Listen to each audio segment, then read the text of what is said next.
بسم اللہ الرحمن الرحیم۔ یہ غالباً سوالات ہیں حضرت کو جو لوگوں نے لکھے، خطوط جو ہوتے ہیں نا اپنے حالات کے، ان کے جوابات ہیں۔ ایک صاحب کا مضمون ہے، جب آستانے سے واپس ہو کر گھر آیا ہوں، وہ حضرت کے پاس ٹھہرنے کے لیے گئے تھے، ٹھہرے حضرت تھانوی کے پاس، تو لکھ رہے ہیں تو چند ماہ بہت مستعدی سے اوقات وظائف میں رہی، بہت مستعدی اوقات وظائف میں رہی۔ رفتہ رفتہ یہ نوبت آئی کہ تہجد کبھی کبھی قضا ہونے لگی۔ پھر اب کئی ہفتے سے ایک شب بھی تہجد کی توفیق نہیں ہوتی۔ افسوس کہ مجھے اب تک کسی امر میں استقامت نصیب نہ ہوئی۔ اب سے بہت پہلے یہ حال تھا کہ کسی کے گناہ دیکھ کر اس پر ترس آتا تھا، اپنے گناہ یاد کر کے شرمندگی ہوتی تھی۔ اب یہ حال ہے کہ دوسروں کے جرائم پر بغض اور تنفر ہوتا ہے، نفرت آتی ہے دل میں، اور نفس اس کو بغض فی اللہ قرار دیتا ہے، اور اپنے گناہ بالکل نظر سے پوشیدہ ہیں۔ میرے مولا دستگیری فرمائیے۔ عرض مقرر ہے کہ کل عریضہ حاضر تحریر کیا، آج ہی یہ اثر ہوا کہ شب کے وظائف حسب معمول ادا ہوئے، وللہ الحمد۔ جواب: عزیزم مشفقم، السلام علیکم ورحمۃ اللہ۔ جس امر کا سبب ظاہر ہو اور غیر اختیاری ہو، اس میں پریشانی کی کیا وجہ ہے؟ رات چھوٹی ہونے لگی اس لیے آنکھ نہ کھلنا عجیب نہیں۔ ایسی حالت میں بعد عشاء پڑھ لیا کیجیے۔ بزرگوں نے یہ فرمایا ہے کہ عشاء کی نماز کے بعد وتر سے پہلے تہجد کی نیت سے 4 رکعت پڑھ لیا کرو، پھر تہجد میں آنکھ کھل جائے تو پھر پڑھ لیا کرو۔ تو تہجد میں تو 4 سے 12 تک رکعتیں ہوتی ہیں، 4 یہ ہو جائیں گی، 8 جب ہو جائیں گی، نہیں تو 4 تو ہو ہی گئی۔ اس لیے تسلی دے رہے ہیں حضرت کہ جس بات کا سبب ظاہر ہو اور غیر اختیاری ہو، اس میں پریشانی نہیں ہونی چاہیے اپنے اعمال اور اپنے حالات کے اعتبار سے۔ اور خود حضرت اس کی وجہ فرما رہے ہیں، رات چھوٹی ہونے لگی اس لیے آنکھ نہ کھلنا عجیب نہیں۔ ایسی حالت میں بعد عشاء پڑھ لیا کیجیے۔ نظر علی المعصیت کے متعلق، گناہوں پر نظر کے متعلق جو لکھا ہے، یہ سب تغیرات ہیں، تبدیلیاں ہیں، احوال ہیں جو غیر اختیاری ہیں، اس لیے پریشانی کا محل نہیں، اس لیے بھی پریشان نہیں ہونا چاہیے۔ وہ ایک مضمون ہے خط کا، حسب ارشاد والا اپنے معمولہ اذکار ادا کیا کرتے ہیں، لیکن بوجہ سستی اور غفلت آج کل کئی روز تہجد قضا ہو گئی، بہت ندامت ہوئی، مگر اس ندامت سے کیا فائدہ، گیا وقت پھر ہاتھ آتا نہیں۔ میرا یہ خیال ہے کہ شاید وجہ کثرت معاصی، گناہ زیادہ ہونے کی وجہ سے یہ سستی ہوتی ہے، لہذا خود بھی توبہ کرتا ہوں اور حضرت والا سے دعا کا طالب ہوں۔ جواب: ہر سستی کثرت معاصی سے نہیں، ہر سستی معاصی کی کثرت کی وجہ سے نہیں ہوتی، طبعی بھی تو ہوتی ہے۔ اتنا جواب دے کے فارغ کر دیا کہ سستی طبعی ہوگی۔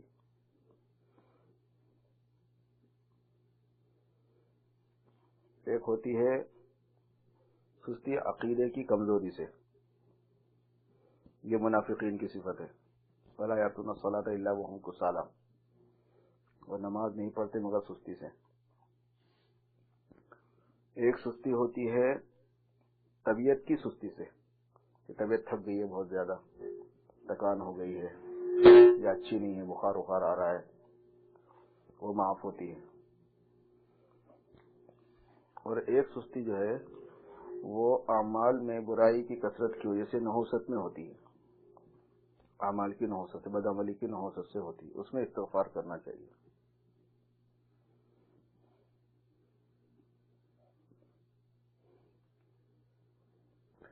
مضمون جہاں لکھا ہوا ہے وہاں پہ مرید کا خط ہے۔ وہ حدیث رسول صلی اللہ علیہ وسلم کی ہے کہ جس گھر میں کتا ہوتا ہے وہاں رحمت کے فرشتے نہیں آتے۔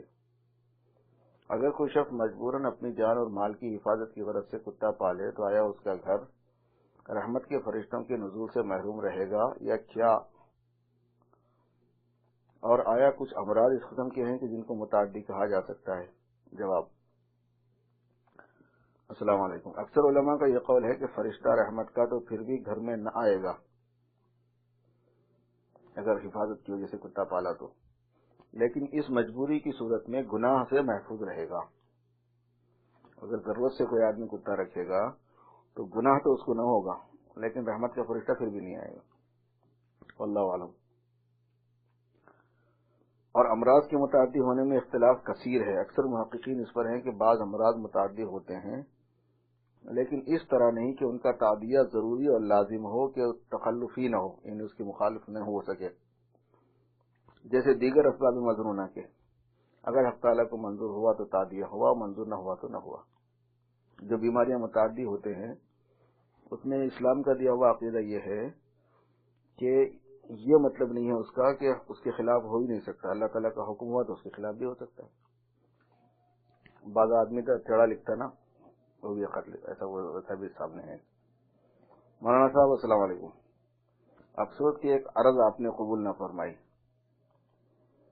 سوال اول کا جواب جو آپ نے دیا ہے اس کا گویا یہ مطلب ہے کہ ہدایت یافتہ آپ سے ہدایت پا سکتا ہے، بھٹکا ہوا نہیں فیض پا سکتا. پھر وہ فیضی کیا ہوا؟ مسئلے کا جواب آپ نے نہیں دیا، حالانکہ جواب مسئلہ آپ پر واجب ہو گیا. بہت سی آیتیں بھی علیحدہ پرچے پر لکھ کر لکھا کہ اگر آپ میرے سوال کو رد کریں گے تو کیا ان آیات مذکورہ سے آپ مستفید ہونا نہیں چاہتے؟ اگر سوال میرا محض تفریح تباہ کے لیے ہوتا تو اول میں نے یہ نہ ظاہر کر دیا ہوتا کہ میں شیعہ ہوں، بلکہ یہ لکھتا کہ آپ کے خاص مقلدین سے ہوں. اور جبکہ 3 فرقوں کے علماء میں اتنا بڑا اختلاف پا رہا ہوں تو کیوں نہ میں ایک صاحب سے استدعا کروں کہ اصل آیت بتلائی جائے یا بدلائل سمجھایا جائے. اور جب حد سے علماء سے 3 علماء سے اس طرح سمجھ لوں گا تو اس کا فیصلہ قرآن سے اپنے واسطے کر لوں گا اور تب اس پر عمل کر سکوں گا. آپ نے مجھ کو یہ سمجھا ہے کہ دروغ ہے، حالانکہ بندہ واقعی طالب حق ہے، شیعہ ہے، لیکن سنیوں شافعیوں کو بھی خارج ایمان نہیں سمجھتا. بلکہ اگر ان میں سے کوئی صاحب مجھ کو سیدھا راستہ دکھا سکے تو بشکر گزاری ان سے ہدایت کا طلبگار ہے. مجھ کو اگر صرف تفریح مقصود ہوتی تو کیوں نہ دہلی کے کسی عالم سے کرتا. رسول اور صحابہ رسول کا یہ مسلک تھا کہ اگر کوئی تفریحاً بھی پوچھتا تو جواب ایسا مدلل دیتے تھے کہ وہ ہدایت پا جاتا تھا. افسوس کہ آپ اصلی طالب کو بھی نہیں بتاتے. یاد کیجیے واقعہ خلیفہ ثانی صاحب کے اسلام لانے کا. جواب: السلام علیکم ورحمۃ اللہ. آپ نے رائے قائم کرنے میں بہت جلدی کی. عدم تدبیر سے بہت سے مضامین آپ کے خط میں از قبیل زوائد بھی ہیں، ان کا جواب تو غیر ضروری ہے. ہاں، بعض اجزاء کے جواب کو نافع سمجھ کر عرض کرتا ہوں. اگر آپ غور سے کام لیں گے آپ کے تمام خط سے معلوم ہوتا ہے کہ آپ جویائے حق ہیں، سو میں آپ کو اس پر مبارکباد دیتا ہوں. مگر ہر چیز کی ایک خاص ترتیب ہوتی ہے. حق میں بھی 2 حصے ہیں، اصول اور فروع. اصول مقدم اور متبوع اور فروع مؤخر ہوتے ہیں اور تابع ہوتے ہیں. جو امور آپ نے دریافت فرمائے ہیں وہ فروع میں سے ہیں. آپ پہلے اصول کی تحقیق کیجئے، اندازہ اور فیصلہ حق کا اس سے ہوگا. اگر یہ بات آپ کی سمجھ میں آ گئی ہو تو میں آپ کو ایسے شخص کا پتہ بتلاؤں جس سے آپ کو اس تحقیق میں مدد ملے، ورنہ اختیار ہے. بات کو پھر انہی صاحب کو خط آیا جو ماں جواب درج ذیل ہے. ایک تیسرا کارڈ بھی آیا جس میں شیعوں کی رد کی ایک کتاب کی بابت لکھا تھا کہ اگر مجھے مفید ہو تو بھجوا دی جائے. مضمون پڑھنا چھوڑ دوں. اب ایسے ہی ایک شیعہ کا سوال جواب، پھر خط شیعہ. پہلے خط کیسے لکھتے تھے دیکھو. در حضور ذل رب العالمین، سید پاکا امام المتقی، مہتر و بہتر حکیم استاد، نور یزدہ سرور فخر و جہاں، نائب امداد غوث و انسجاں، ثانی حضرت جنید شاہ جاں، بایزید وقت شبلی زماں، شیخ عالم قطب دوراں جان جاں، شاہ شاہاں آفتاب بے مثال، شمس الدین و قبلہ اہل کمال، ہم نوائے حضرت سید حسن، آنکھ بودا واز و جید حسن، نافح روح خدا در مائد وطی ما وجدت مثلکم فی العالمین، چونکہ پیوستی بمولانا علی لا محالہ سید و اشرف شدی، از غریب و بے نوا مسکین فقیر، حائم و بے مایا ناچیز و حقیر، آنکہ نامش است اسماعیل خان، صد نیاز و صد تحیات و سلام۔ یہاں تک جو ہے نا القاب تھے، اس کے بعد میں سلام شروع کیا، اور اس کے بعد بھی فارسی نہیں ہے، پورا جواب ہے، میں پورا سوال نہیں پڑھ رہا ہوں۔ جواب: السلام علیکم۔ ہر کجا درد دوا آنجا رود، ہر کجا رنج شفا آنجا رود، ہر کجا پستی است آب آنجا رود، ہر کجا مشکل جواب آنجا رود۔ بس ختم۔ اوپر کے منظوم خط میں اظہار اشتیاق اور طلب ہے، اور حضرت کے جواب میں طلب پر کامیابی کی بشارت ہے۔ عرقت جب نماز پڑھنے کھڑا ہوتا ہے تو ان میں مختلف خیالات، توہمات آتے ہیں، جس کی وجہ سے نماز میں خلل آ جاتا ہے۔ لہذا اگر یہ برا ہو تو اس کو دور کرنے کے لیے کوئی تدبیر اور دعا عنایت فرمائیں۔ جواب: یہ کہاں لکھا ہے کہ غیر اختیاری خیالات سے نماز میں خلل آتا ہے؟ غیر اختیاری خیالات سے نماز میں خلل نہیں آتا، وہ خیال میں لگنا برا ہے، اپنے کام میں لگے رہنا چاہیے۔ بلکہ یہ لکھا ہے صوفیہ نے کہ وہ خیال کو دور کرنے کی بھی فکر نہیں کرتے، جب خیال کو دور کریں گے تو دوسرا آ جائے گا، اس کو دور کریں گے تو تیسرا آ جائے گا۔ حضرت تھانوی نے دوسری جگہ یہ لکھا ہے کہ نہ اس کو پکڑنے کے لیے پکڑنا آنے والے خیال کو، نہ ہٹانے کے لیے پکڑنا۔ جیسے بجلی کے ننگے وائر کو جس پہ کور نہ ہو، نہ پکڑنے کے لیے پکڑنا، نہ ہٹانے کے لیے پکڑنا، دونوں صورتوں میں شاٹ مارتا ہے۔ ایک سوال ہے کہ ولی سے لے کر جناب رسول اکرم صلی اللہ علیہ وسلم تک جو 14 درجے ہیں، یعنی ولی سے اوپر کون، اور عارف کے اوپر کون، اور مجدد کے اوپر کس کا درجہ، اس طرح کے جو 14 درجے ہیں وہ تحریر فرما دیجیے۔ جواب: تم کو کسی کے درجوں سے کیا بحث، اپنا درجہ سمجھو کہ کیا ہے، وہ بتلاتا ہوں۔ تم کو کسی کے درجوں سے کیا بحث، اپنا درجہ سمجھو کہ کیا ہے، وہ بتلاتا ہوں۔ وہ درجہ فضول گوئی کا ہے، اس کا علاج کرو۔ یہ فضول بات کرنے کی فضول بات ہے، یہ بول رہے ہیں اس کے لیے۔ اس طرح کے سوالات اور جوابات اور حالات اور ان کی اطلاع جو ہے، یہ تربیت السالک ایک نام ہے حضرت تھانوی رحمۃ اللہ علیہ کی، اس میں ہے تفصیل سے تربیت السالک۔ اس کے 2 حصے ہیں۔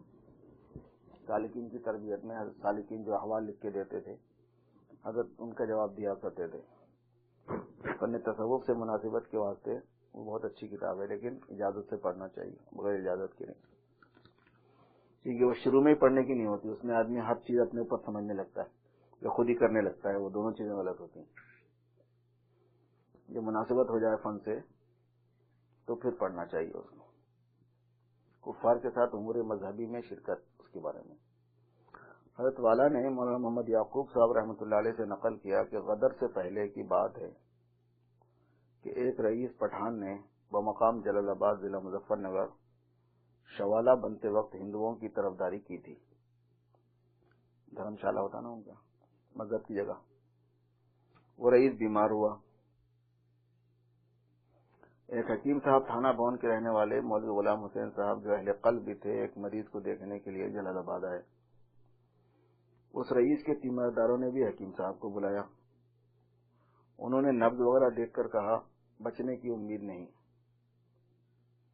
یہ کہہ کر اٹھے تو مریض نے ہاتھ پکڑ لیا اور کہا خدا کے واسطے آپ نہ جائیے، کیونکہ ابھی ذرا پہلے میرے سامنے 2 آدمی آئے، آگ کا پنجرا ان کے ہاتھ میں تھا، مجھ سے کہتے تھے اس میں بند کر کے تجھے لے جائیں گے۔ جس وقت سے آپ آئے ہیں وہ دونوں پیچھے دور ہٹ گئے ہیں اور خیر کہہ رہے ہیں، خیر ذرا ٹھہر جا، ابھی لیے چلتے ہیں۔ آپ گئے اور وہ آئے، اس کے بعد وہ شخص مر گیا۔ متعدد آدمیوں نے خواب میں دیکھا کہ اس کے لیے کچھ ایثار ثواب نہ کرو، اس کو کچھ نہ پہنچے گا، یہ کافر مرا ہے، نعوذ باللہ من ذلک۔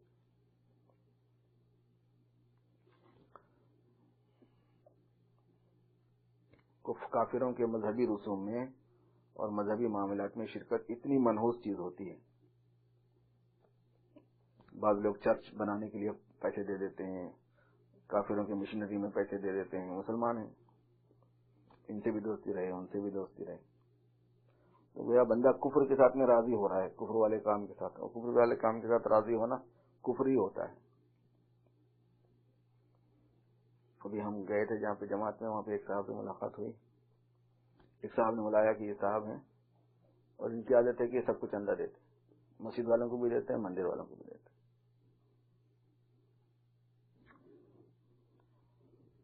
حضرت والا نے خود ہی ارشاد فرمایا اہل اللہ کی یہ برکت ہے کہ رحمت ان کے ساتھ ساتھ رہتی ہے، آگ کے فرشتے ان کی برکت سے ہٹ گئے. یہ صاحب جو گئے تھے، بعض گناہ بہت چھوٹے سمجھے جاتے ہیں مگر انجام ان کا ایسا برا ہے. اللہم احفظنا منہا. ہولی، دیوالی اور دیگر رسوم کفار میں شریک ہونا، یا بچوں کو بھیجنا، یا پیسے دینا، یا کپڑے بدلوانا، سب اسی جنس سے ہے. تو جو غلط رسوم رواج ہیں، جیسے تھینکس گیونگ آ جاتا ہے ان کا، ہالونا کیا ہوتا ہے، ہالوین آ جاتا ہے ان کا. دوسری ارے بچے کھیل رہے ہیں، کھیلنے میں دو ان کے ساتھ.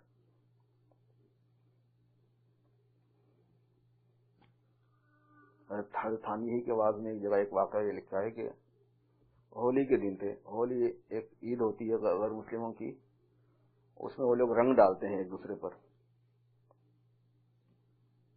ایک نیک آدمی تھے، پان کھاتے تھے.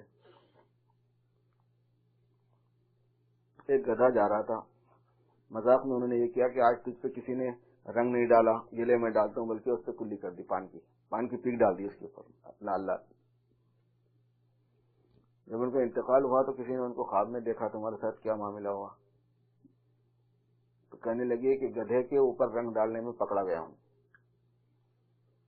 گدھے کے اوپر پان کا پیک ڈالنے میں پکڑ لیا گیا ہوں کہ تم نے کافروں کے ساتھ اس میں کیوں شرکت کی، پلس جانور کے ساتھ بے حرمتی بھی تھی. ایسی کوئی بات نہیں ہے، برتھ ڈے ہے، یہ فلاں ہے، فلاں تقریب ہے، فلاں یہ ٹرکی کھانے کے دن ہے، ہم بھی کھا لیں گے ان کے ساتھ. لوگ سمجھتے ہیں کہ یہ معمولی چیزیں ہیں، شاید یہ معمولی چیزیں نہیں ہیں. بعض مرتبہ اس سے بڑی سخت پکڑ ہو جاتی ہے. ایک شخص کچھ پھوٹے اور لیموں اور آم ہدیے میں لایا. حضرت مولانا نے فرمایا کہ تم غریب آدمی ہو اور ہمیشہ کچھ نہ کچھ لے آتے ہو، بڑا حجاب معلوم ہوتا ہے. اس کو اپنے بال بچوں میں خرچ کرتے اس کو، یا یوں کرو کہ قیمت لے لیا کرو جو لاتے ہو اس کی، مجھے یہ فائدہ ہوگا کہ بلا نالاش کی عمدہ چیز مل جائے کرے گی. اور سب سے بہتر یہ ہے کہ اگر کچھ لانا چاہو تو پہلے مجھ سے پوچھ لیا کرو کہ فلاں چیز لانا چاہتا ہوں.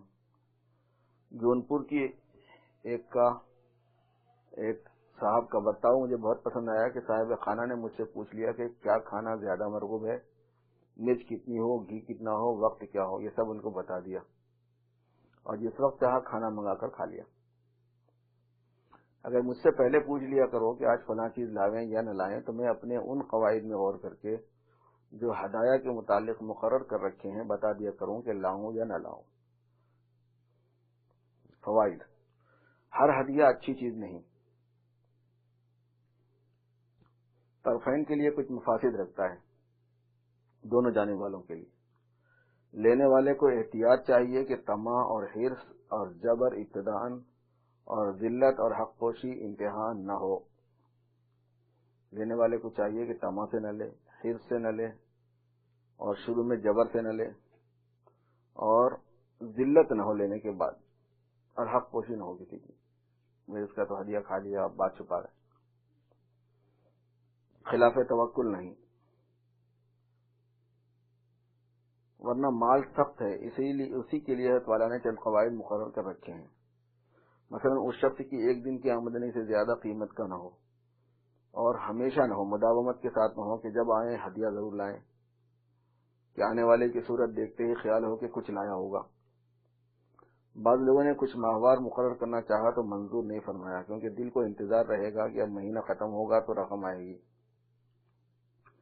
ایک صاحب نو عمر تعلیم یافتہ علی گڑھ آئے اور عرض کیا میں نے FA کا امتحان دیا مگر ناکام ہوا. جب سے دل میں بڑی تشویش ہے، کوئی عمل یا تعویذ دے دیجیے. فرمایا تشویش کی وجوہات کیا ہیں؟ فکر معاش ہے، یا فکر نکاح ہے، یا دیگر امور متعلقہ گھر بار خیش و اقارب ہیں؟ کہا تینوں میں سے کچھ نہ کچھ ہے۔ فرمایا آپ نے اس میں بھی غور کیا کہ امور مقصودہ میں کامیابی کن تدابیر سے ہو سکتی ہے اور وہ تدابیر اختیاری ہیں یا نہیں، اور کس کے اختیار کو ان میں زیادہ دخل ہے، آپ کے یا آپ کے کسی مربی و بزرگ کے؟ کہا ہاں میرے بزرگوں کے اختیار میں ہے، اور ان سے اس کا اظہار بھی کیا گیا مگر وہ متوجہ نہیں ہوتے۔ فرمایا جہاں تک تدبیر کو دخل ہو انتہا تک پہنچا کر چھوڑنا چاہیے، اگر کامیابی ہوئی تو مراد، ورنہ بوجہ اپنا اختیار پورا صرف ہو جانے کے یاس ہو جائے گی، اور اس کے بعد دل کو اس سے قطع تعلق ہو جائے گا۔ الیاس احد الراحتین، نا امیدی بھی ایک آرام ہے۔ یا یوں کیجئے کہ ان باتوں سے دل کو یکسو کر لیجئے اور خیال ہی چھوڑ دیجئے۔ کہا مجھے اس پر قدرت نہیں، اب میں صرف یہ چاہتا ہوں کہ کوئی تدبیر سکون قلب کی ارشاد ہو، جو ہونا ہے وہ ہو رہے گا۔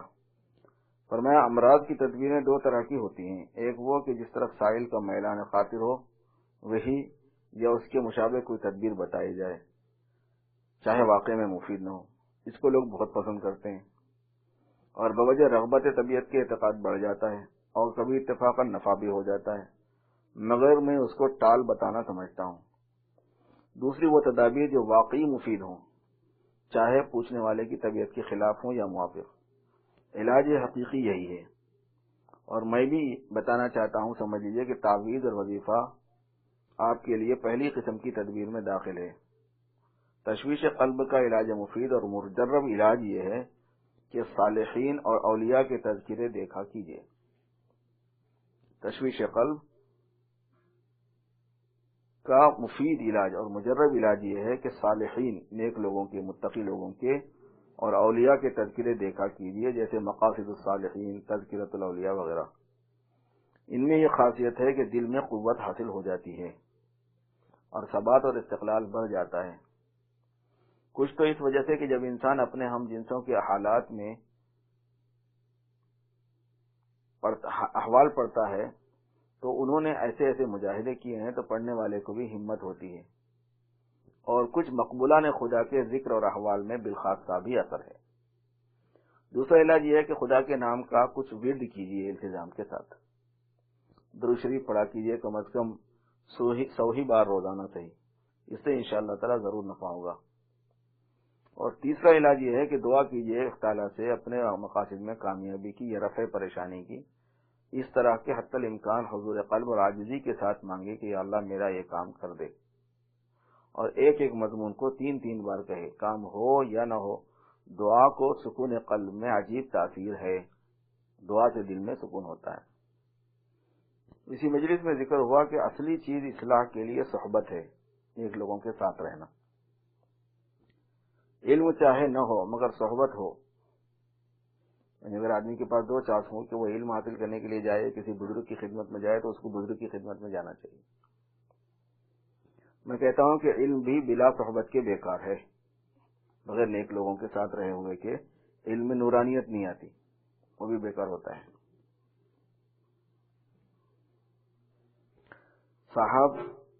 صحبت بلا علم کی اصلاح زیادہ ہوتی ہے، صاحب صحبت بلا علم کی، جو آدمی ان پڑھ ہے لیکن کسی بزرگ کی صحبت میں رہتا ہے، اس کی اصلاح جلدی ہوتی ہے اور زیادہ ہوتی ہے صاحب علم بلا صحبت سے۔ اسی واسطے میں کہا کرتا ہوں کہ انگریزی خواہ بچوں کو بھیجا کرو صلحاء اور علماء کے پاس، اور بڑے بھی اس کا خیال رکھیں تو بڑا فائدہ ہو۔ اور ہم اس کا وعدہ کرتے ہیں کہ ہم نہ ان کے پانچوں پر اعتراض کریں گے، نہ ان کی داڑھی سے بحث کریں گے، نہ ان کو مار مار کر نماز پڑھائیں گے۔ وہ ہمارے پاس بیٹھیں گے تو ان کو ہم سے اور ہم کو ان سے انس ہوگا، اور دین سے مناسبت پیدا ہوگی۔ یہ مناسبت جڑ ہے علم اور عمل کی، یہ مناسبت جڑ ہے اور علم اور عمل اس کی فرع ہے۔ صحابہ سب کے سب عالم نہ تھے، صرف صحبت سے پایا جو کچھ پایا، اور ہمیشہ اہل اللہ نے صحبت ہی کا التزام رکھا، اتنی توجہ علم کی طرف نہیں کی جتنی صحبت کی طرف کی، نیک لوگوں کے ساتھ اٹھنے بیٹھنے کی۔ اسی ضمن میں حسن پور ضلع مراد آباد کا ایک قصہ بیان فرمایا کہ وہاں کے ایک رئیس کے ایک صاحبزادے مجھ سے قیام گاہ پر آ کر ملے اور کہا کہ آپ علی گڑھ اصلاح کے لیے کیوں تشریف نہیں لے جاتے؟ میں نے کہا یہ سوال مجھ سے ہی آپ نے کیا، کبھی علی گڑھ والوں سے بھی پوچھا کہ مجھے کیوں نہیں بلاتے؟ اس پر خاموش ہوئے اور کہنے لگے کہ میں نے سنا تھا کہ آپ کو ان سے نفرت ہے۔ میں نے کہا واللہ باللہ مجھے نفرت نہیں، میں دل لے چاہتا ہوں کہ ان لوگوں کی اصلاح ہو، جیسے کہ اپنی اولاد اور اعزاء کے ساتھ دل سوزی ہے۔ کہا اچھا میں اپنے امراض کا علاج چاہتا ہوں، تشخیص کیجیے اور علاج فرمائیے۔ میں نے کہا اس طرح سے میں علاج نہیں کرتا، نہ یہ طریقہ ہے علاج کا۔ اول تو مجھے علم کیا ہے کہ آپ میں کیا کیا بیماریاں ہیں، صرف صورت دیکھ کر جو کچھ تجویز کی جائے وہی بری بھلی ہو سکتی ہے۔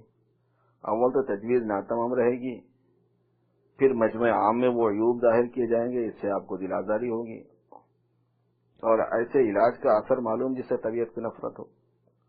آپ چند روز میرے پاس آ کر رہیے، مجھے آپ سے انس ہو اور آپ کو مجھ سے، پھر اپنے حالات ظاہر کیجیے، تو جو کچھ سمجھ میں آگے عرض کروں، اس کو عمل میں لا کر دیکھیے نفع ہوتا ہے یا نہیں۔ یہ کہیں نہ دیکھا ہوگا کہ راستے چلتے طبیب سے نسخہ لکھوایا اور تمام امراض کو شفا ہو گئی۔ اب تک گفتگو اجنبیانہ تھی، کیونکہ معلوم نہ تھا کہ وہ فلاں صاحب کے صاحبزادے ہیں۔ اس کے بعد معلوم ہوا، پھر وہ میرے ساتھ رہے۔ پہلے ہی واز میں ایسا اثر ہوا کہ باوجود موسم گرم ہونے کے برابر دھوپ میں بیٹھے سنتے رہے۔ اسی سے میں کہتا ہوں کہ دین صحبت سے آتا ہے، اعتراض دور ہی دور سے ہوا کرتے ہیں۔ میں بارہا چاہتا ہوں کہ علی گڑھ والوں کی اصلاح ہو، مگر کیسے ہو؟ بلا اس کی کہ صحبت ہو، اور واقعی میرا جی ان کے خطاب میں بہت لگتا ہے، جس کی وجہ یہ ہے کہ ان میں یہ خاص بات ہے کہ غور سے سنتے ہیں، اور اگر سمجھ میں آ جائے تو مان بھی لیتے ہیں، خواہ مخواہ عناد نہیں کرتے۔ برخلاف بعض نواح کے بعض انگریزی خانوں کے کہ ان کے جتنے سوالات آتے ہیں اور جہاں جہاں جانے کا اتفاق ہوا ہمیشہ انقباض ہی ہوا، اور خطاب میں بھی جی نہیں لگا۔ تکبر، عناد، خود بینی، حد دھرمی، ناحق پرستی، جہالت دیکھی گئی۔ الغرض صحبت ہی ایک چیز ہے، اسی واسطے میں کہا کرتا ہوں بچوں کو صلحاء کے پاس بھیجا کرو، وہاں جا کر چاہے خاموشی بیٹھے رہیں اور چاہے نماز بھی نہ سیکھیں۔ وجہ یہ ہے کہ اگرچہ ظاہراً وہ نماز نہ سیکھیں گے، مگر نماز کی اصل ان کے دل میں جمے گی، یعنی انس بالدین، دین سے محبت۔ مجلس میں سے ایک صاحب بولے کہ علی گڑھ مسلمانوں کا عطر ہے، کوئی فدوی ہے، کوئی انصاری، کوئی صدیقی، غرض شرفا کا مجموعہ ہے۔ یہ شرافت خاندانی کا اثر ہے، جب سے جناب تشریف لے گئے ہیں تمام طلباء اپنی اصلاح کے خواہاں ہیں، مگر کیا کیا جائے، کچھ ایسے اسباب ہیں کہ اجتماع کا اتفاق نہیں ہوتا۔ فرمایا اس صورت میں میری تجویز یہ ہے کہ خط و کتابت سے کام لیں، اس میں تو کوئی حرج نہیں ہو سکتا۔ مشائخ کو اہل دنیا سے اپنے آپ کو کھینچنا نہ چاہیے، دنیا داروں سے، بلکہ ان کے رنج و محنت پر رحم کرنا چاہیے۔ اس کا عکس دعوی تقدس اور تکبر و بے رحمی ہے۔ ہاں ان کے سامنے اپنی دنیاوی حاجت لے جانا یا ان سے اتنا اختلاط کے مخل الدین، یعنی دین میں خلل واقع ہو، یہ خلاف شان علم ہے۔ حضور صلی اللہ علیہ وسلم کا خواب میں کسی دوسری صورت میں بوجہ کسی خاص تعلق خاص کے نظر آنا ممکن ہے اور واقع ہے۔ ایک شخص نے خواب میں دیکھا کہ اس کے سامنے حضرت مولانا کلید مثنوی ہاتھ میں لیے پڑھ رہے ہیں، ہنتانوی، اور قرینے سے معلوم ہوتا ہے کہ پڑھ کر بتاتے ہیں کہ تم پڑھو۔ اس نے غایت ادب سے سکوت کیا، یعنی خاموش رہا، تو حضرت مولانا نے کلید مثنوی اس کے ہاتھ میں دی اور فرمایا لو پڑھو۔ یکایک معلوم ہوا کہ حضرت مولانا نہیں ہے، حضور صلی اللہ علیہ وسلم ہے، اور پھر بعد میں چینج ہو جاتا نا۔ اس خادم نے یہ خواب حضرت مولانا سے عرض کیا تو نہایت خوش ہوئے اور فرمایا وہ حضور صلی اللہ علیہ وسلم ہی تھے، اور یہ علاوہ اور باتوں کے انشاءاللہ کلید مثنوی کی مقبولیت کی دلیل ہے۔ کلید مثنوی حضرت تھانوی رحمۃ اللہ علیہ نے مثنوی کی جو شرح کی ہے اس کا نام ہے مرا پیر دانا روشن شہاب، دو اندر ظفرمود بر روئے آب، یکیاں کے برخیش خود بھی مباش، دو ماں کے برغیر بد بھی مباش۔ شیخ سعدی کے شعر ہیں یہ کہ میرے روشن ضمیر پیر نے اور سمجھدار پیر نے مجھے دو نصیحتیں فرمائیں، ایک یہ کہ اپنے اوپر خود بین نہ بنو، یعنی خود کے اندر اچھائیاں دیکھ کے خوش مت ہو جاؤ، تکبر میں مت آ جاؤ۔ دوسرے یہ کہ دوسرے کے بد بھی مت بنو، اپنے لیے خود بھی مت بنو، دوسرے کے لیے بد بھی، یعنی دوسرے کی برائیوں کی تلاش میں مت رہو۔ حضرت تھانوی کا تقویٰ مجلس سے فرمایا کہ ایک سفر میں میرے ایک ملنے والے جن کے پاس تیسرے درجے کا ٹکٹ تھا، تھوڑی دور کے لیے اونچے درجے میں جا بیٹھے، تھوڑی دیر کے لیے اونچے درجے میں جا بیٹھے، ہوتا نا تھرڈ کلاس والے سیکنڈ کلاس میں چلے جاتے ہیں یا اے سی میں چلے جاتے ہیں۔ میں نے کہا اتنی دور کا کرایہ جو زائد ہوا ہے حساب کر کے ادا کر دینا۔ برابر میں ایک عالم بیٹھے تھے، بولے اس کا کرایہ ان کے ذمہ واجب نہیں، کیونکہ یہ اس میں غاصب ہیں، اور منافع مغصوبہ کی عدم ضمان کی تصریح فقہ میں موجود ہے۔ مثلا کوئی کسی کا گھوڑا چھین لے اور دن بھر اس پر چڑھا پھرے تو چڑھنے کا کرایہ واجب نہ ہوگا۔ مجھے افسوس ہوا کہ قطع نظر صحیح ہونے یا نہ ہونے سے یہ فتویٰ بے محل ہے، اس سے بڑی بڑی گنجائشیں نکالی جائیں گی۔ میں نے اس شخص سے دوسرے وقت کہہ دیا کہ مجھ کو یاد ہے کہ فقہ میں معد الاجارہ کو مستثنی کیا ہے۔ مثلا اگر سواری کا گھوڑا چرایا اور سواری لی تو کرایہ دینا نہ ہوگا، اور اگر کرایہ کا گھوڑا چرایا اور سواری کی تو کرایہ دینا ہوگا۔ تو ریل جو ہے وہ معد للإکراہ ہے، یعنی کرایہ کے لیے ہی تیار کی ہوئی ہے۔ کتنی دور تک کے سمجھتے تھے؟ ہم تو سکھاتے ہیں بعد اب تک کہ تھوڑی دیر وہاں بیٹھ جائے پھر اس کے بعد ہمیں پتہ آ جائے۔ فرمایا بہت سے مسائل ایسے ہیں کہ فی نفسی ہی اگرچہ صحیح ہوں مگر مفضی ہو جاتے ہیں مفاسد کے، یعنی فساد اس میں پیدا ہو جاتا ہے۔ عوام کو ان کی اطلاع ہوئی اور آفتیں کھڑی ہوئی، یعنی عوام اگر ان سے واقف ہوئے تو پھر آفتیں کھڑی ہو جاتی ہیں۔ میں نے بہت دفعہ بیان کیا کہ علم دین بعض لوگوں کو مضر ہوتا ہے، اور فرمایا عالم کو نہ چاہیے کہ اپنے یا اپنے متعلقین کے لیے تو کتابوں میں سے روایتیں چھانٹ چھانٹ کر آسانی کی نکالیں، اور دوسروں پر جن سے کہ تعلق نہیں ہے دین کو تنگ کریں، ان کے عیب ڈھونڈنے کے لیے وہ روایتیں تلاش کریں جس میں تنگی ہو۔ بلکہ علماء کو مناسب یہ ہے کہ اس کے برعکس عمل رکھیں، دوسرے کے عیب میں تو حتی الامکان فقہ سے گنجائش نکالیں اور اپنے نفس پر تنگی کریں، خصوصاً ان کاموں میں جن میں دین کا یا دنیا کا کوئی مقصدہ مرتب ہو جانے کا اندیشہ ہو۔ اسی وجہ سے بدعات مروجہ سے مطلقاً اہل علم کو روکا جاتا ہے کہ اس میں دوسروں کے بگڑنے کا اندیشہ ہے، اگرچہ فی نفسی ان کو نقصان نہ ہو۔ اور اسی جن سے یہ ہے کہ میں خطوط کے بارے میں بہت احتیاط کرتا ہوں کہ کوئی بات خلاف قواعد ڈاک خانہ نہیں کرتا ہوں، کہ بہت سو میں تو حقوق اللہ ہیں اور بہت سو میں دنیاوی فتنے کا احتمال ہے۔ مثلا ٹکٹ ذرا مشکوک ہو جاتا ہے تو میں نہیں لگاتا، یا بہت سے لفافے کارڈ ایسے آ جاتے ہیں کہ ان پر ڈاک خانے کی مہر نہیں لگی ہوتی۔ میرا سب سے پہلا کام یہ ہے کہ ان کو چاک کر دیتا ہوں، اگرچہ میں ان کو دوبارہ استعمال کروں تو کسی ثبوت سے کوئی گرفت نہیں ہو سکتی، لیکن دیانتاً اس کی اجازت نہیں سمجھتا۔ ایک مرتبہ ٹکٹ یوز ہو گیا، ٹھپا نہیں لگا اس سے، تو آہستہ سے اس کو نکال کر دوسری بار چپکا دیتے ہیں پیسے بچ جانے کے لیے، کہنا یہ صحیح نہیں ہے، استعمال ہو گیا وہ۔ دین کثرت نوافل کا نام نہیں۔ راقم کو حضرت والا نے قیام کے لیے، راقم بولے تو جو ملفوظات جمع کر رہے ہیں وہ، راقم کو حضرت والا نے قیام کے لیے اپنے بھائی مولوی مظہر صاحب کا مکان عطا فرمایا تھا۔ یہ مکان حضرت والا کے مکان سے جانب جنوب بالکل ملا ہوا ہے، دونوں کے بیچ میں کھڑکی ہے، لیکن باہر کے پھاٹک سے اس مکان کو اتنا فاصل ہے کہ پھاٹک کے باہر سے پکارنے والے کی آواز اس مکان کے اندر پہنچنا ذرا دشوار ہے۔ ایک روز آدھی رات کے بعد ایک مریض کو راقم کی ضرورت ہوئی۔ آدمی نے آ کر پھاٹک کے باہر سے آوازیں دی، لیکن باوجود دیر تک چیخنے چلانے کے اندر سے کچھ جواب نہ ملا، حتیٰ کہ حضرت والا جو پھاٹک سے ذرا فصل پر بیرونی مکان میں آرام فرماتے تھے، اور مولانا احمد حسن صاحب سنبھلی جو دیوان خانے میں سوتے تھے بیدار ہوئے۔ مولوی صاحب نے کیواڑ کھولے۔ حضرت والا کو سخت تعجب ہوا کہ پھاٹک کے بالکل متصل ایک طالب علم سوتا ہے، وہ کہاں ہے؟ دیکھا تو وہ طالب علم تہجد میں مصروف ہیں، اور باوجود اتنے غل مچنے کے نہ انہوں نے نماز مختصر کی نہ نماز توڑی۔ حضرت والا ان پر بہت ناراض ہوئے اور تادیباً مارا بھی، اور فرمایا کہ اتنے دن یہاں رہ کر تمہیں یہ بھی نہ معلوم ہوا کہ دین کیا چیز ہے. ایک آدمی چلا رہا ہے، شور پریشان ہو رہا ہے، آپ نماز میں لگے ہوئے.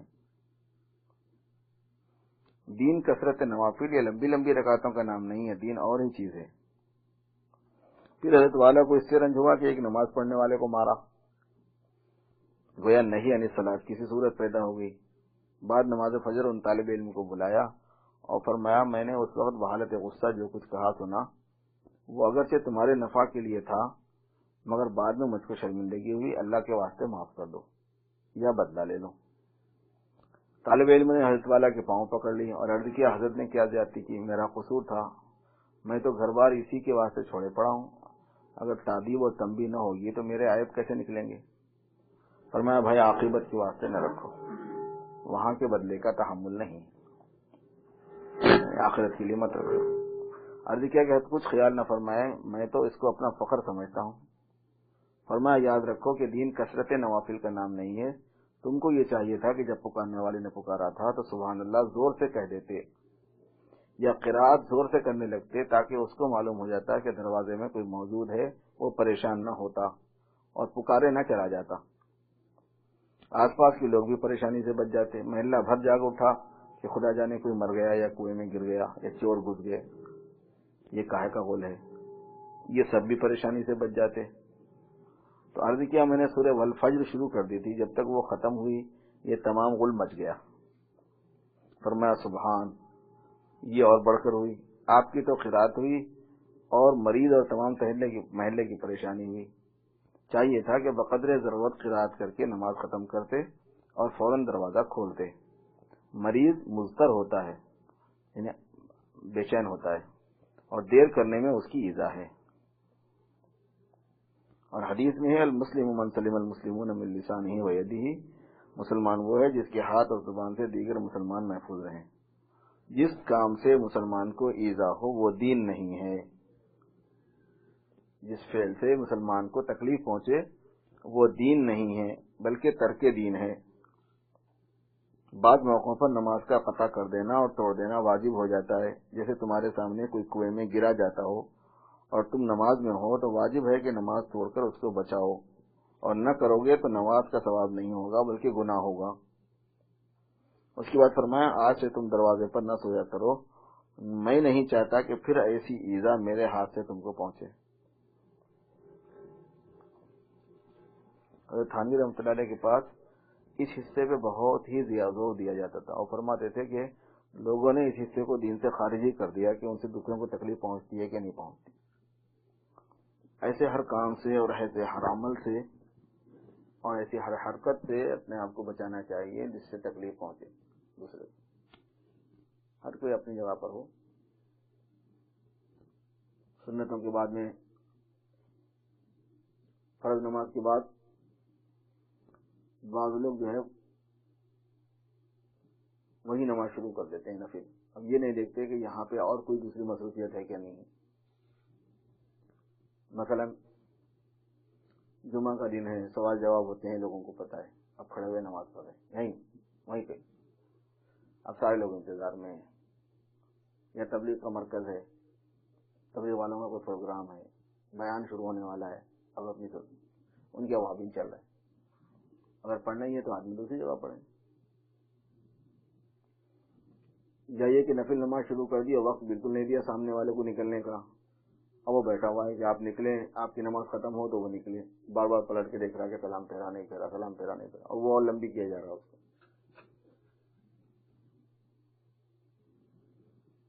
کسی بھی عمل میں، نماز میں بھی نہیں، روزے میں بھی نہیں، حج میں بھی نہیں، زکوٰۃ ادا کرنے میں بھی نہیں، اس کا اہتمام ہونا چاہیے کہ دوسرے کو تکلیف نہ پہنچے. گاڑی پارک کرنے میں یہ سوچتے نہیں کہ بھائی گاڑی پارک کرنے میں کسی کو تکلیف تو نہیں ہو جائے گی.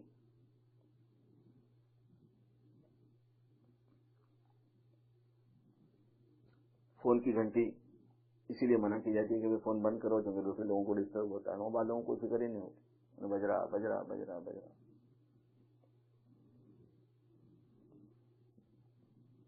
اس کا اہتمام نہیں رہتا کہ فون کرتے وقت میں یہ دھیان کرے کہ اس وقت اس کی کوئی خاص مشغولیت کا وقت تو نہیں ہے. یا فوراً اندازہ ہو جائے کہ بھائی یہ اس کی نماز مشغولیت کے وقت فوراً بند کر دو. اب وہ نماز میں کھڑا ہوا ہے، یہ فون بجا رہا ہے، تو فون بجانے والے کو بھی تو سوچنا چاہیے کہ کہیں وہ نماز میں تو نہیں ہے. اور بہت مرتبہ اندازہ ہوتا ہے کہ یہ اس کی نماز کا ٹائم ہے، نماز پڑھ رہا ہوگا پھر بجا رہے ہیں. جیسے گھر والوں کا فون آ جائے، گھر والوں کو پتا ہے کہ مسجد گیا ہوا ہے تو مسجد میں ہوگا، نماز میں ہوگا، اب بجائے جا رہے ہیں. ایک گھنٹہ بعد بجایا، اس کو بند کر دیا، پھر 1-2 منٹ کے بعد پھر آنا شروع ہو گیا، پھر 2 منٹ کے بعد پھر آ رہا ہے، پھر 2 منٹ. اور بھائی جب مسجد میں ہے تو کتنا حرج ہو رہا ہوگا. چھوٹے بچوں کو لے کے آ جانا، ساری مسجد بھری ہوئی، اپنے چھوٹے بچے کو بازو میں بٹھا لیا. اب بچے کی جو حرکتیں ہوتی ہیں وہ باپ کو بری نہیں لگتی، لیکن سب تو باپ نہیں ہے نا، سب کو تکلیف پہنچتی ہے. اور مسئلہ معلوم نہیں ہوتا اپنی طرف سے، کیونکہ سمجھنے کا وہ چڑھا ہوا ہے نخرہ دماغوں میں. یعنی حضور صلی اللہ علیہ وسلم کے زمانے میں حسن اور حسین جو ہے وہ مسجد میں آ جاتے تھے اور حضور اپنے کندھے پہ بھی بٹھا لیتے تھے. اور سارے صحابہ بیوقوف تھے جو اپنے بچوں کو نہیں لاتے تھے، یہ اس کے ساتھ جوڑ دینا چاہیے. کیونکہ صحابہ تو نہیں لاتے تھے اپنے بچوں کو، تو تم صحابہ کے ساتھ اس کو دیکھو گے یا حضور کو دیکھو گے؟ وہاں صورتحال یہ تھوڑی تھی کہ بچے جو ہے نا لے کے آتے تھے حضور، تم تو لے کے آ رہے ہو.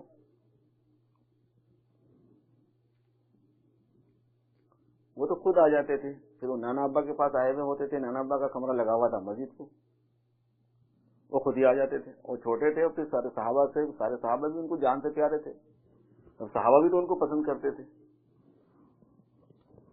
تو مسئلہ جو ہے نا سمجھنے کی صلاحیت ہونی پڑتی ہے. حضور نے فرمایا کہ اپنی مسجدوں کو پاگلوں سے اور بچوں سے بچانا، اپنی مسجدوں کو پاگلوں سے اور بچوں سے بچانا، چھوٹے بچوں کو نہیں. پاگل کو آپ کھڑے رہنے دیں گے مسجد میں تو دوسروں کی نماز ڈسٹرب کرے گا. پیشاب پاخانہ سب چیزیں لگی ہوئی ہوتی ہیں، اسی سے بیٹھتا ہے. مسجد نور میں ایک آتا تھا، وہ تو جس جگہ نماز پڑھ کے جاتا تھا اس جگہ 3 دن تک نماز پڑھنا مشکل ہوتا تھا، اتنی بدبو ہو جاتی تھی اس جگہ پہ. مجھے یاد ہے، دھوتا ہی نہیں تھا، وہ استنجا صاف ہی نہیں کرتا تھا، تو سب گندا گیلا بھی رہتا تھا، وہ کوئی روکتا ہی نہیں. پاگل کو اور چھوٹے بچے کو مسجد میں نہیں آنے کا ہے. اور وہ حضور صلی اللہ علیہ وسلم کا جو معمول تھا وہ آپ کی طرف سے نہیں ہوتا تھا، وہ آ جاتے تھے بچے، پیار میں اٹھا لیتے تھے حضور. صحابہ کو بھی برا نہیں لگتا تھا، مگر صحابہ اس کو تو سمجھتے تھے کہ یہ سب کے کرنے کا کام نہیں ہوتا، اس لیے صحابہ اپنے بچوں کو نہیں لے کے آتے تھے.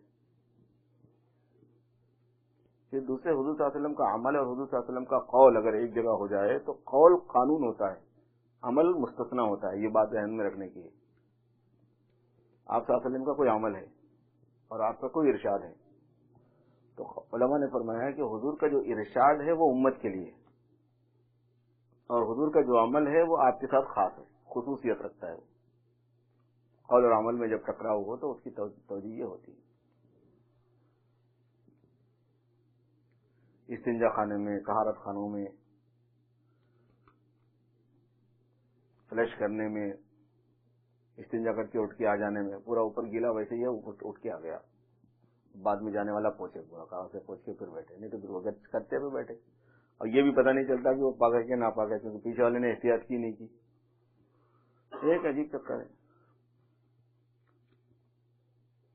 منہ دھونے میں، وضو کرنے میں، بازو والا وضو کر رہا ہے، یہ بھی وضو کر رہا ہے، ایک دم نکالا منہ میں سے، احتیاطی نہیں. لوگ بیٹھے ہوئے ہیں، کپڑا نکالا، کاغذ نکالا، زور سے آوازوں سے ناک صاف کر رہے ہیں. بڑی بے جزیات ہیں ایسی کہ ہم جب دوسروں کے پاس جاتے ہیں تو وہاں اپنے آپ کو ایسا ڈسپلن دکھاتے ہیں، اپنے آپ کو ایسا آرگنائز دکھاتے ہیں کہ وہی تکلیف، جیسے وہ لوگوں کے پاس سمجھتے ہیں کہ انہوں نے جو لیا نا ان کے پاس ہے یہ کرنے کا کام. ہمارے اسلام میں نہیں ہے. جیسے اسلامی ماحول میں، مسلمانوں کے انوائرمنٹ میں، مسلمانوں کے ماحول میں آتے ہیں، سارے اصول چھوڑ دینا شروع کر دیتے ہیں ہمارے ساتھ. حالانکہ سب سے زیادہ ہمیں سکھائی گئی اور دوسروں نے بھی ہم سے لیا ہے کہ ہماری وجہ سے کسی کو تکلیف نہ ہو. تو حضرت تھانوی رحمۃ اللہ علیہ معاشرت اور معاملات والے شعبے کی تجدید فرمائے باضابطہ، یعنی اس میں جتنی کوتاہیاں لوگوں سے ہوتی تھیں عام طور پر ان سب کا علاج کیا، اور بہت توجہ دیتے تھے اس پہ. زیادہ نوافل پہ، زیادہ نمازوں وغیرہ پہ اتنا، کثرت نوافل عورات پہ اتنا زیادہ دھیان نہیں دیتے تھے. فرماتے تھے کہ یہ انسانیت ہے، پہلے انسانیت سیکھو پھر ولایت سیکھو. جو انسانی نہیں ہے تو ولی کیا بنے گا؟ وہ انسان ہو کے ولی بننے کا ہے.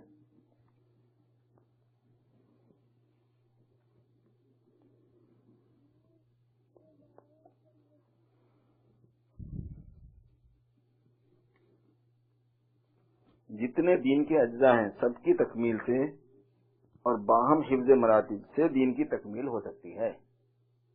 جتنے دین کی اجزاء ہیں، معاملات بھی ہے، معاشرت بھی ہے، اخلاق بھی ہے، عبادات بھی ہیں، عقیدے بھی ہیں، وہ سب مکمل ہونا اور حفظ مراتب ہونا، یعنی اس میں جس کا رتبہ جس درجے کا ہے اس رتبے کی اور اس درجے کی رعایت ہونا، تب دین مکمل ہوگا.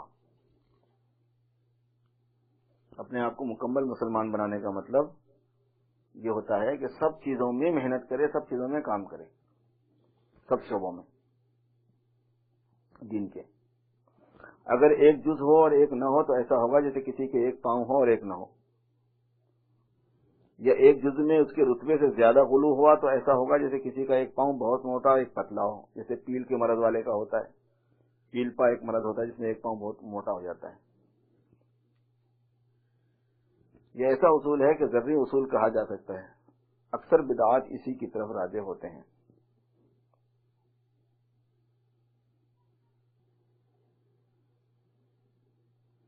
فرمایا جب کوئی ہم سے مسئلہ پوچھتا ہے تو ہم بتا دیتے ہیں اور خوب سمجھا دیتے ہیں اور دلیل بیان نہیں کرتے، کیونکہ دین کا بتانا جس قدر واجب ہے، جس کے چھپانے پر وعید ہے، وہ صرف فتویٰ ہے، دلیل بیان کرنا واجب نہیں ہے. فتویٰ دے دینا واجب ہے، دلیل بیان کرنا واجب نہیں ہے. اس کا مطلب یہ نہیں کہ حضرت والا مسئلے کی دلیل کبھی بیان نہیں فرماتے. تمام تصانیف اور مواعظ حضرت والا کے اس کے شاہد ہیں کہ کس وضاحت اور ثبوت کے ساتھ ہر بات کو بیان فرماتے ہیں. مطلب یہ ہے کہ ہر جگہ دلیل کے بیان کرنے کو ضروری نہیں سمجھتے. بہت سے موقع ایسے بھی ہوتے ہیں کہ دلیل کو بیان کرنا بیکار ہوتا ہے، بلکہ بعض جگہ نقصان دہ ہوتا ہے. تو حاصل یہ ہوا کہ مفتی کو موقع محل کو سمجھنا اور مستفتی کی حالت کا اندازہ کرنا بہت ضروری ہے. جہاں دلیل کے بیان کرنے سے نفع ہو بیان کرے ورنہ نہ کرے، بلکہ بعض موقعوں پر نفس مسئلے کا جواب دینا بھی غیر ضروری بلکہ نقصان دہ ہوتا ہے. علماء کو اس کا بہت خیال چاہیے. نہ ایسا جیسا کہ رائج ہے کہ جو کچھ بھی پوچھا جائے اس کا جواب دینا ضروری سمجھا جاتا ہے. جو سوال سینکڑوں دفعہ کیے گئے وہ مسائل ضرورت سے زیادہ منقع ہو چکے، لوگ پھر بار بار پوچھتے ہیں اور ناتجربے کار عالم اس کو اکثر نو تنقید کرنے لگتے ہیں. گڑا ہوا فتنہ اکھاڑتے ہیں اور سوائے ٹوٹے مرنے کے کچھ حاصل نہیں ہوتا.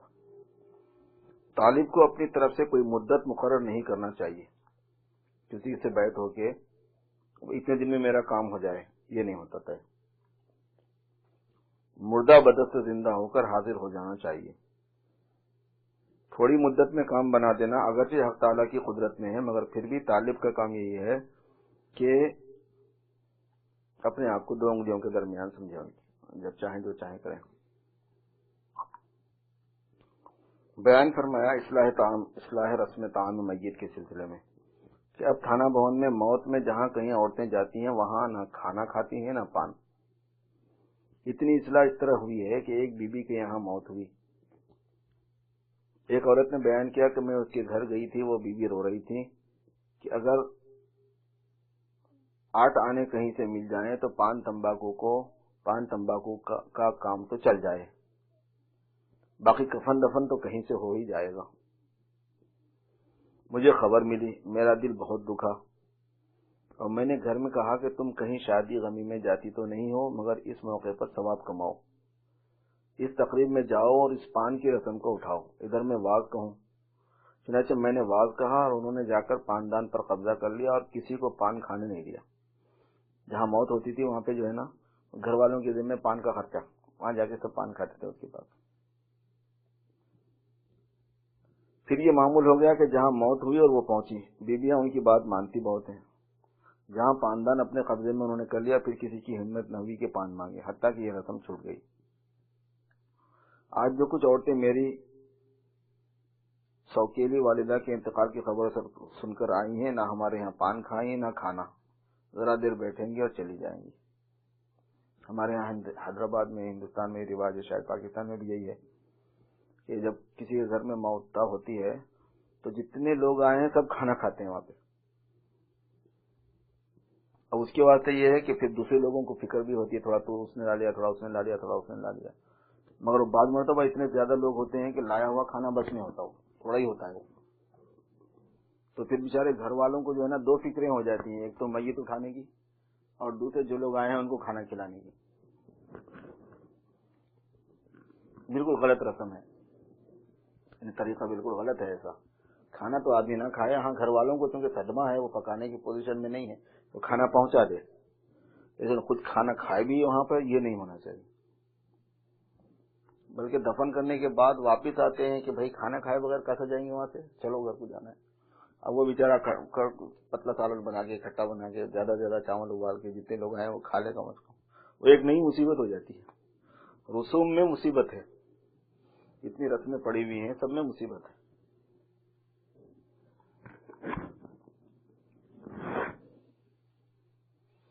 راقب نے ایک مرتبہ حضرت والا سے پوچھا کہ کس صحبت سے پرہیز چاہیے اور کس کی صحبت سے نہیں پرہیز کرنا چاہیے، کس کے ساتھ اٹھنے بیٹھنے سے پرہیز نہیں کرنا چاہیے اور کس کے ساتھ اٹھنے بیٹھنے سے پرہیز کرنا چاہیے.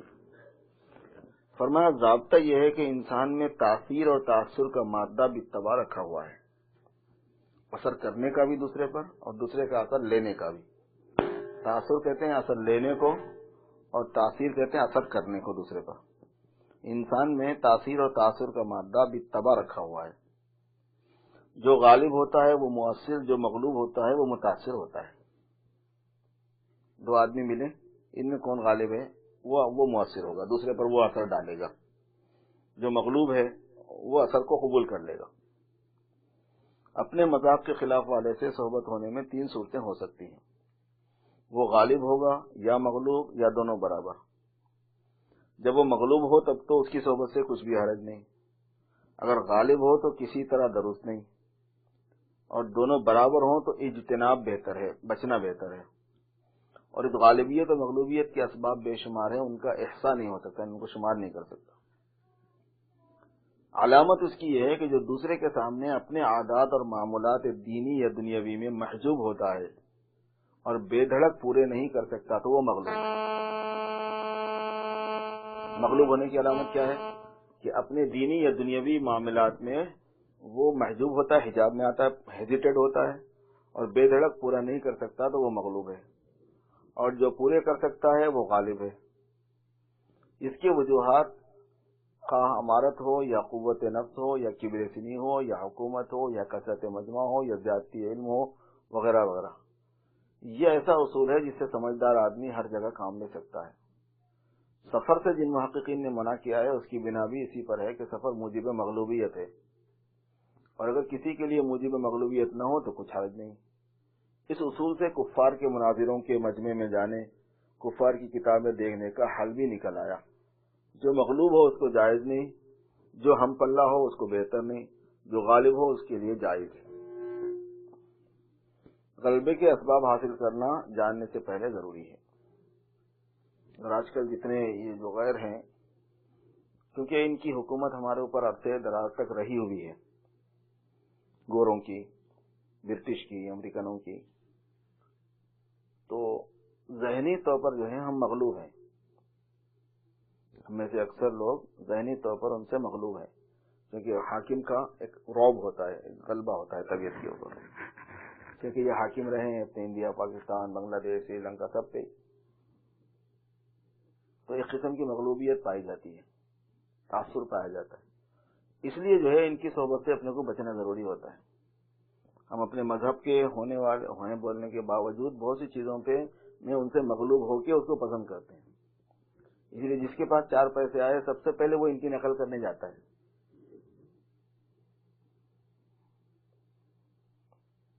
ڈائننگ ہال ہے، اس کے اندر جو ہے نا ٹیبل کرسیاں بچانا ہے، کائی کو بھائی؟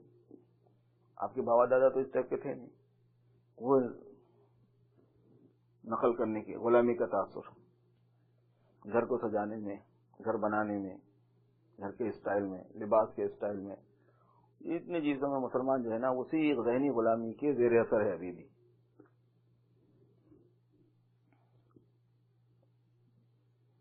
غلامی سے نکلنا چاہیے.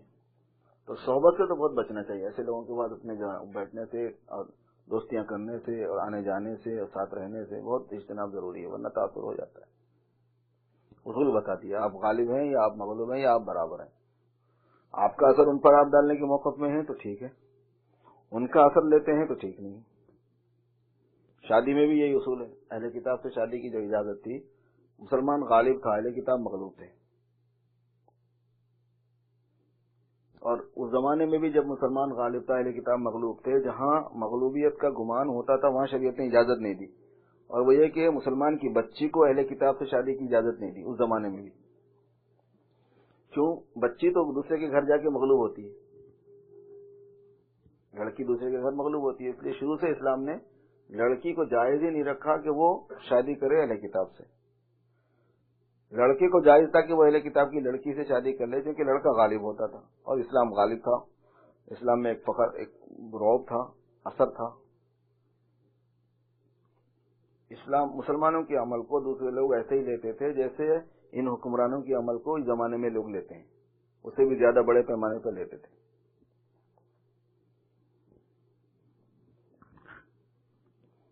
صحابہ جب حجاز سے نکلے، الجزائر، سوڈان، صومال، مصر، فلسطین اور آپ کے اللہ اچھا رکھے یہ عراق، یہ کوئی بھی عرب ملک نہیں ہوتا ہے.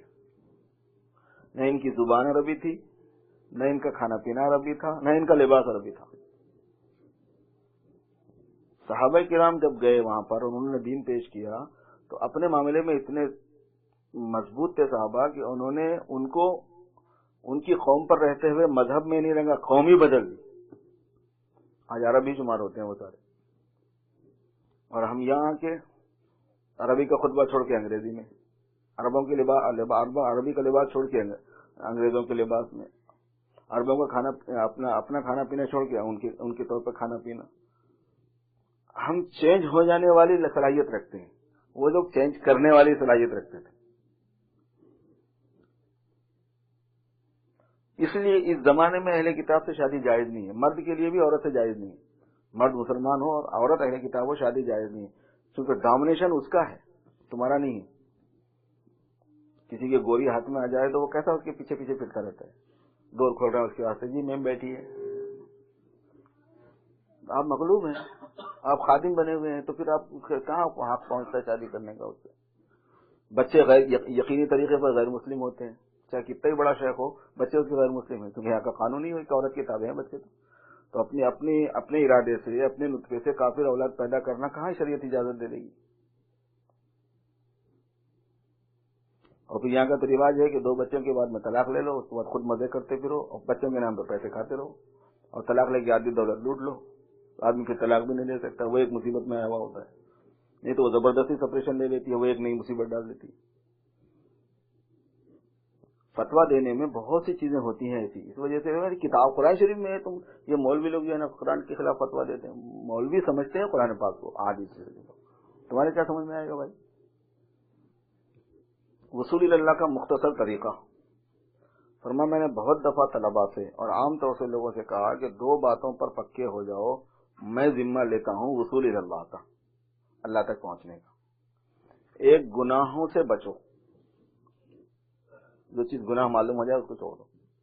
دوسرے، کم بولنا اور تھوڑی خلوت اختیار کرنا، کم بولنا اور تنہائی میں رہنا تھوڑا سا.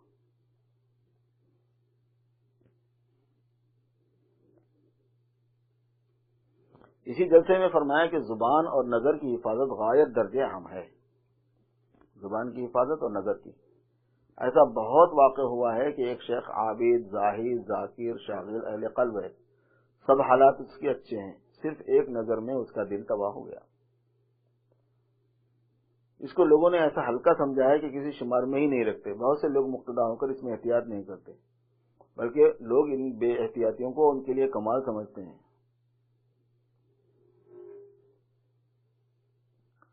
ایک صالح شخص سے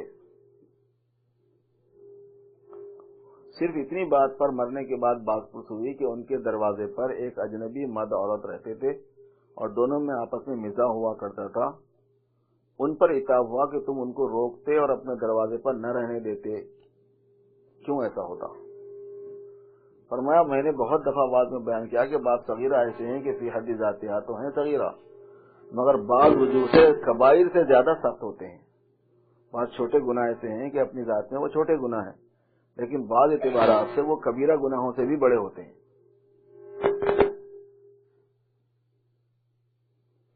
وجہ یہ ہے کہ بعض ایسے مفاسد کو مستلزم ہیں، یعنی اس میں ایسی خرابیاں شامل ہیں کہ جن کو کبیرہ مستلزم نہیں. چنانچہ نظر بد میں وہ مفسدہ ہے جو کبیرے میں بھی نہیں. وہ یہ ہے کہ ہر گناہ کا قاعدہ یہ ہے کہ کرنے کے بعد ختم ہو جاتا ہے. کسی نے قتل کیا، چوری کی، جب اس سے فارغ ہوا وہ کام ختم ہوا، ایک گناہ ہو گیا.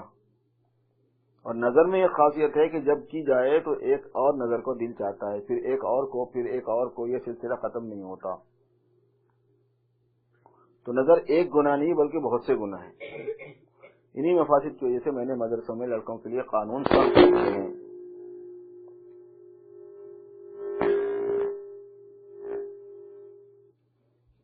جیسے ابھی وہاں ایک صاحب سے بات ہو رہی تھی سالٹ لیک سٹی میں، جماعت میں جا گئے تھے. بڑے اچھے آدمی ہیں ماشاءاللہ، علم بھی رکھتے ہیں، لوگوں میں واعظ بھی کرتے ہیں، خطبہ بھی دیتے ہیں، یہ ہے مناسبت رکھتے ہیں کافی دین سے، واقفیت بہت ہے دین کی. اور لباس میں، حیات میں جو ہے تھوڑا سا ایسے ہی ہے. تو بات آئی ٹوپی کی. میں نے کہا کہ ٹوپی پہننا، ٹوپی نہ پہننا بے ادبی ہے، صرف اساءۃ الادب ہے، بے ادب ہے. ٹوپی نہیں پہننے والا بے ادب ہے. مگر یہ بے ادبی خالی اس وقت ہے جب ویسے ہی ٹوپی نہ پہنا ہو، لیکن بعض صورتوں میں کفر ہے یہ. اگر اس نے دین کو بے اہم سمجھ کر، اور حضور صلی اللہ علیہ وسلم کی سنت کو بے اہم سمجھ کر کیا تو وہ صرف اساءۃ الادب، بے ادبی میں نہیں آتا، وہ کفر ہے. وہ ہے چیز چھوٹی ہو لیکن فہم کے اعتبار سے اس کے چھوٹا پن بہت بڑا ہو جاتا ہے پھر. اور بے ادب ہونا کوئی کم چھوٹی بات نہیں ہے.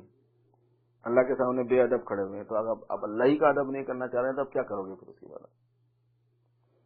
بے ادب محروم ہوتا ہے.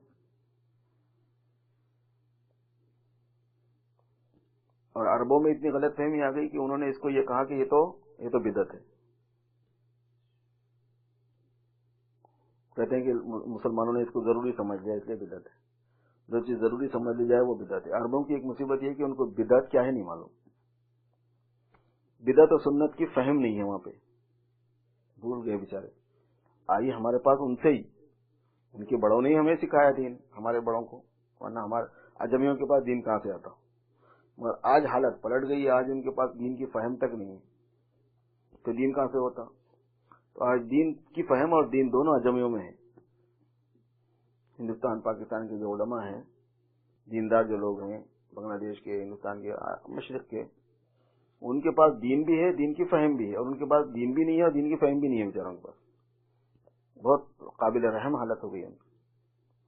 ایک عرب سے میری ایسی بحث ہوئی تو کہہ رہا کہ ٹوپی تو بدعت ہے. تو میں نے کہا کرتا کیا ہے پھر؟ شرٹ پہننا کیا ہے پھر؟ بدعت نہیں ہے. بنیان پہننا کیا ہے؟ بدعت نہیں ہے. ضروری تو یہ بھی نہیں ہے نا، جیسے ٹوپی ضروری نہیں ہے کرتا بھی ضروری نہیں ہے، تو پھر کرتا کیوں نہیں اترتے؟ ہمیشہ پہننے کا مطلب آپ ضروری سمجھ رہے ہیں اس کو، تو پھر یہ تو بدعت ہی ہوا. پھر کوئی جواب نہیں تھا ان کے پاس، اور ہے بھی نہیں جواب دینے کے لیے کوئی گنجائش وہاں پہ. وجہ ہوتی ہے کہ بدعت کا مطلب ہی ذہن میں نہیں ہے. اگر یہ فتویٰ دیا جائے کہ وہ ضروری ہے، واجب ہے، تو وہ بدعت ہے.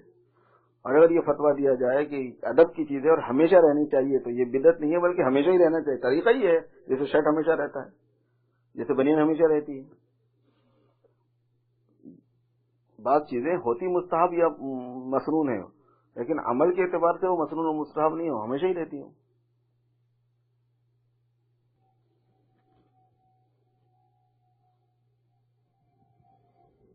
بعض عمل ایسے ہیں کہ ان کو حسن خاتمہ میں اثر ہے، نیک انجام ہوتا ہے اس کا، اور بعض اس کے برعکس ہیں نعوذ باللہ، یعنی سوء خاتمہ میں اثر ہے ان کا، برا انجام ہوتا ہے، خاتمہ برا ہوتا ہے. جن چیزوں سے خاتمہ برا ہوتا ہے اس میں اہل اللہ کو برا بلا کہنا ہے، اس کا بڑا سبب ہے. جو آدمی اللہ والوں کو برا بلا کہنے کا عادی ہوگا اس کا خاتمہ برا ہوگا، سوء خاتمہ کا اندیشہ رہتا ہے اس کے بعد. سوء خاتمہ کا مطلب ہوتا ہے موت کے وقت میں ایمان کا چھن جانا. بے ایمان مرنا. اور اس کا ماخذ حدیث شریف ہے من عادى لي وليا فقد آذنته بالحرب. جو کوئی میرے ولی سے دشمنی رکھتا ہے میں نے اس سے اعلان جنگ کر رکھا ہے.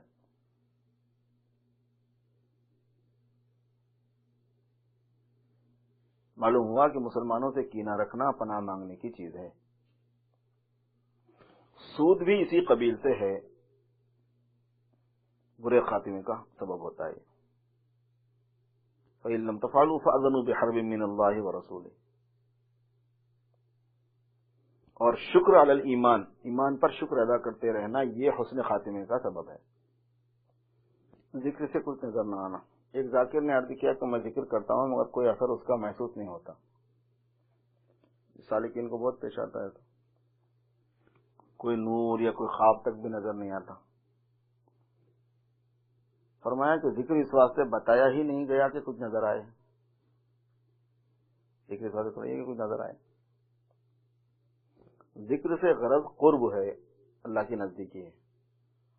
اور یہ ثابت ہو چکا ہے کہ ذکر سے قرب ہوتا ہے. حدیث قدسی میں ہے کہ جو کوئی میرا ذکر کرتا ہے میں اس کو اس سے بہتر مجمع میں اس سے بہتر مجمع میں ذکر کرتا ہوں.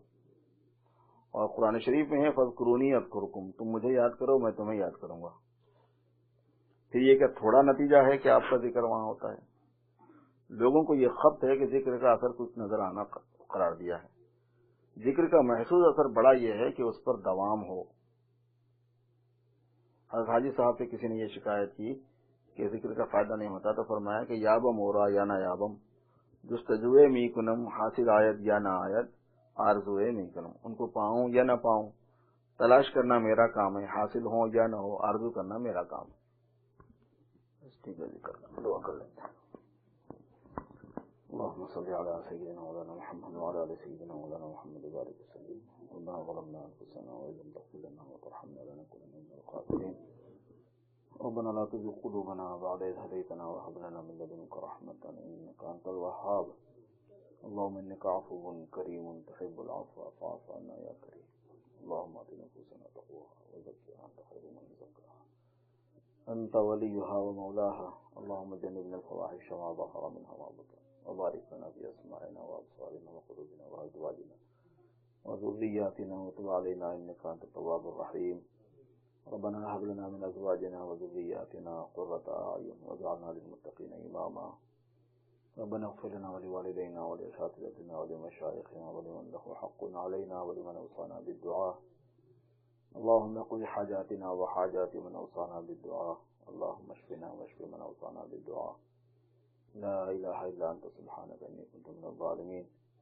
اللهم اقسم لنا من خشيتك ما تحول به بيننا وبين معاصيك ومن طاعتك ما تبلغنا به جنتك ومن اليقين ما تهون به علينا مصائب الدنيا ومتعنا بأسماعنا وأبصارنا وقلوبنا واجعله الوارث منا واجعل ثأرنا على من ظلمنا وانصرنا على من عادانا. اللهم لا تجعل مصيبتنا في ديننا ولا تجعل الدنيا أكبر همنا ولا مبلغ علمنا ولا غاية رغبتنا ولا تسلط علينا من لا يرحمنا. اللهم اغفر لأمة سيدنا محمد صلى الله عليه وسلم. اللهم ارحم أمة سيدنا محمد صلى الله عليه وسلم. اللهم فرج الكرب عن أمة سيدنا محمد صلى الله عليه وسلم. اللهم أصلح أحوال أمة سيدنا محمد صلى الله عليه وسلم. وأنت المستعان وعليك البلاغ ولا حول ولا قوة إلا بالله العلي العظيم. ربنا تقبل منا إنك أنت السميع العليم وتب علينا إنك أنت التواب الرحيم. وصلى وسلم وبارك على سيدنا ومولانا محمد وآله وأصحابه أجمعين.